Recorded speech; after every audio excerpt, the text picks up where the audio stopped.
이 시간에는 이제 자연치유에 대해서 앞에서 많이 말씀하시는데, 자연치유라는 개념이 무언가, 그래서 어떻게 자연치유와 관광과 눈이 맞아가지고 이 자연치유 관광이란 새로운 형태의 융합문화가 창출됐는지, 그리고 이 포럼이 또 어떤 활동을 해서 한국의 신성장 동력에 그러한 어떤 견인차적인 역할을 할 것인지, 여기에 대해서 네 분의 전문가를 모시고 말씀을 들어보겠습니다.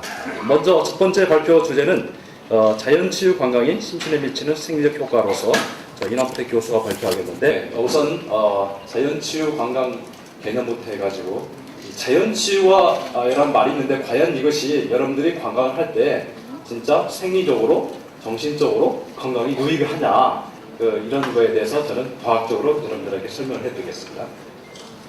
우선 요즘 저희가 이제 잘 사는 시대가 됐기 때문에 배부르고 돈 따뜻한 시대가 됐어요.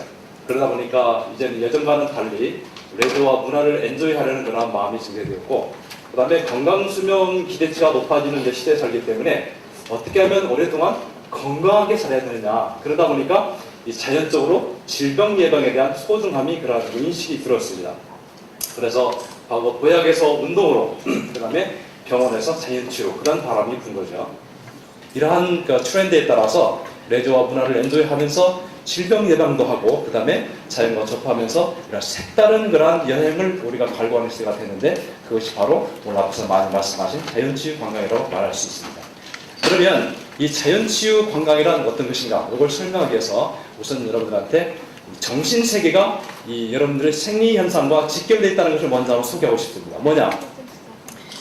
인간에는 4개의 심장이 있답니다. 우리 브레인, 뇌하고 그 다음에 심장근인데, 우리가 무슨 기분 나쁜 소리만 들어도, 어떤 충격적인 소리도 심장이 걸싸하고 콩콩 뛰고, 그 다음에 눈빛이 달라집니다.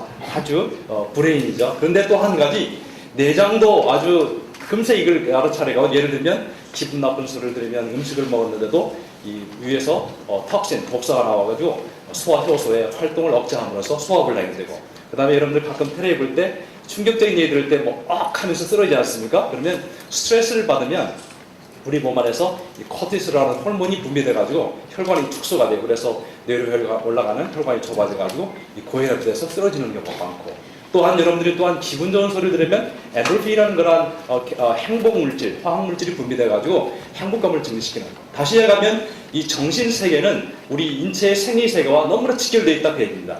그래서 마찬가지로 오늘 자연치유라는 단어가 키워드인데, 자연의 특정 요소들도 인체 생리에 직접적인 영향을 미쳐가지고 여러분들 건강을 증진시키는 요소도 있고, 또한 해치는 요소도 있는데, 증진시키는 요소를 제가 국가이라고 해서 국가. 그래서 이런 것들은 이제 자연치유 활용 대상으로 우리가 사용할 수가 있겠다. 그러면 이 자연치유를 좀 더 여러분들한테 실감나게 설명하기 위해서, 우리 몸 안에는 스스로 어떤 우리 인체가 손상됐을 때 아주 치명적으로 손상이 되지 않는 한 스스로 복구하는 시스템들이 많이 있어요. 그래서 이런 본래 상태로 복구시키는 성질이 있는데, 그것을 학문적으로는 항상성이라고 그러죠.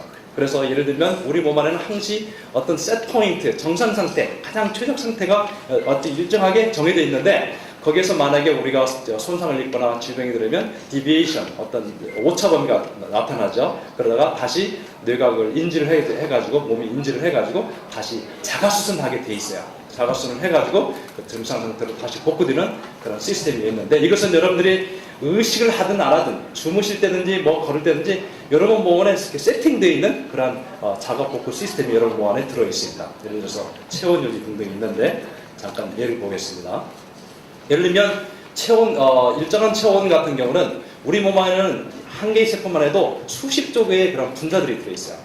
그 분자들이 아무렇게나 있는 것이 아니라 시계 부품처럼 일정한 어떤 룰과 기능을 가지고 맞물려 들어가는데, 그것을 우리가 화학반응이라고 합니다. 근데 반드시 화학반응에는 효소가 참여하면이 그 화학반응이 정상적으로 이루어지기 때문에 효소라는 것이 엄청 중요하죠. 그래서 요즘 효소라는 단어가 막 돌고 있는데, 그런데 이 효소는 온도에 민감합니다. 그래서 37도씨 정도를 유지해둬야만이 이것이 원활하게 들어가니까, 여러분 몸은 37도를 벗어날 때 생명의 위협을 느끼기 때문에 자동적으로 여러분들이 의식을 하든 안 하든 간에 37도를 유지하려는 그런 성질이 있습니다.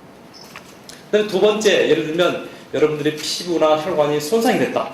그러면 거기서 이제 피가 나고, 그것을 통해서 병균이 당장 침범을 하기 때문에 생명을 보호하기 위해서 자동적으로 상처난 것이 복구가 되게 돼요. 그래서 혈관이 터지면 혈액이 응고되고 죽은 세포가 분해되고 거기에 새로운 세포가 만들어지고 해서 또 거기에 섬유질 같은 게 덮어지게 해서 다시 원래 상태로 리모델링 되는데 그것도 여러분 의지와 관계없이 자동적으로 이루어지는 생리현상이다.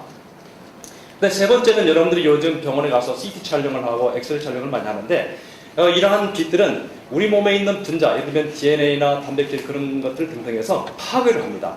그래서 특별히 이제 DNA가 파괴되면 병에 걸리거나 특히 암이 걸릴 확률이 많은데 그래서 우리 몸 안에서는 여러 가지 이제 방사선이나 어떤 발암물질 등등해서 우리 DNA가 이렇게 파괴가 되면 스스로 복구하는 시스템이 있어요. 그래서 어느 부위가 고장이 났는지 그걸 찾아가지고 그런 효소들이 찾아가가지고 그것을 복구하는 시스템이 역시 존재하고 있습니다.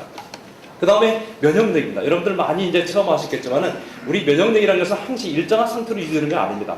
때로 정상 상태로 됐다가 때로 떨어지고 하는데 예를 들면 항암 치료하시는 분들은 화학요법이나 방사선요법 하면은 백혈구가 현저히 죽기 때문에 여러분들 면역력이 완전히 떨어져요. 그러나 여러분들이 이제 그 치료를 잠깐 중지하면은 다시 또 백혈구 수치가 올라가서 면역력이 다시 회복되는 현상이 있는데 이것도 여러분 의지와 관계없이 하나님이 세팅해놓은 그러한 자연 치유 원리라고 할 수 있어요.